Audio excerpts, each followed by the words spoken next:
کراچی کا جو ہے وہ پری انجینئرنگ میں 25.3% بچہ پاس ہو سکا ہے، پری میڈیکل کا 34.63 بچہ پاس ہوا ہے، جبکہ سب سے زبردست رزلٹ تو سکھر بورڈ کا ہے کہ 27.3% جو بچے ہیں وہ پری انجینئرنگ میں پاس ہوئے ہیں، 89.4 پری میڈیکل میں پاس ہوئے ہیں۔ روڑکی بورڈ سے پری انجینئرنگ میں 82.6% اور پری میڈیکل میں 90% بچے پاس ہوئے، جبکہ کراچی میں یہ رزلٹ صرف اور صرف 34% ہے پری میڈیکل کا۔ پری انجینئرنگ کا رزلٹ اس سے بھی زیادہ خراب ہوا۔ اسی طرح خیرپور بورڈ میں سے 83.8% بچہ جو پری انجینئرنگ میں پاس ہوا ہے اور 88% بچہ جو ہے وہ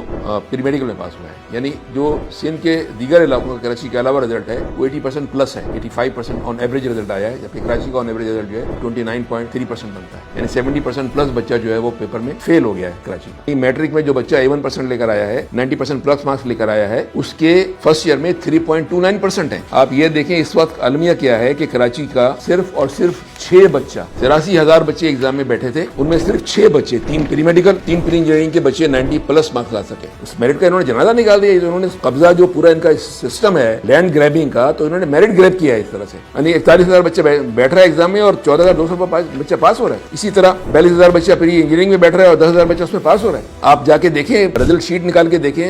ڈی جے کی اور دہلی کالج کی اور آدم جی کالج کی، تو 6 پیپر میں 2 بچے پاس ہیں، یعنی یہ وہ بچے ہیں جہاں پر 90 پلس اسٹوڈنٹ ایڈمیشن لیتے ہیں۔ یہ تو انہوں نے بالکل اتنا بڑا اپنے ساتھ ہاتھ کر لیا ہے، یہ انشاءاللہ پکڑے جائیں گے، ان کو ہم چھوڑیں گے نہیں۔ کووڈ کے اثرات تو ہم بہت اچھی بات کر سکتے ہیں کہ کیا سکر میں، گھوٹکی میں، خیرپور میں کیا آئنسٹائن پیدا ہو گئے تھے، اور کراچی کی بورڈ میں جو کوئی بہت ہی کوئی قسم کا یعنی کولیپس ہو گئے، ہر چیز میرٹ کولیپس ہو گئی، پروفیسر ختم ہو گئے، ٹیچرز ختم ہو گئے۔ بنیادی جو وہ مسئلہ ہے نا وہ ہے مائنڈ سیٹ کا۔ ہمارے پاس جو 30-35 سالوں میں جو مائنڈ سیٹ بنا ہے سندھ گورنمنٹ کا اور ان کے ساتھ ان کے الائنس جو تھے ان کا، وہ زمینوں پر قبضے کا تھا، پلاٹوں پہ قبضے کا تھا اور ٹوٹل کرپشن کا۔ اس معاملے پر وہ کراچی میں جو ٹیلنٹ تھا، جو بچوں کی جو قابلیت تھی اور جو میرٹ تھی، اس کو وہ ڈکلائن نہیں کر سکے تھے۔ لیکن اب اس دفعہ انہوں نے چونکہ ساری تیاری ان کو پتہ ہے، ساری چیزیں وہ جانتے ہیں، ساری قانونی چیزیں انہوں نے کیلکولیٹ کی ہوئی ہیں اور پورا ڈیٹا ان کے پاس ہے، تو انہوں نے ایک بالکل سوچے سمجھے منصوبے کے تحت کراچی کے بچوں کا جب میرٹ آن پیپر آیا تو انہوں نے اسی طرح سے اس پیپر میں تبدیلی کی جس طرح زمین کے جعلی کاغذات بناتے ہیں یا الیکشن کے بوگس رزلٹ بناتے ہیں، بالکل وہی طریقہ کار انہوں نے استعمال کیا اور کراچی کے بچوں کا بوگس رزلٹ تیار کر کے انہوں نے میرٹ کو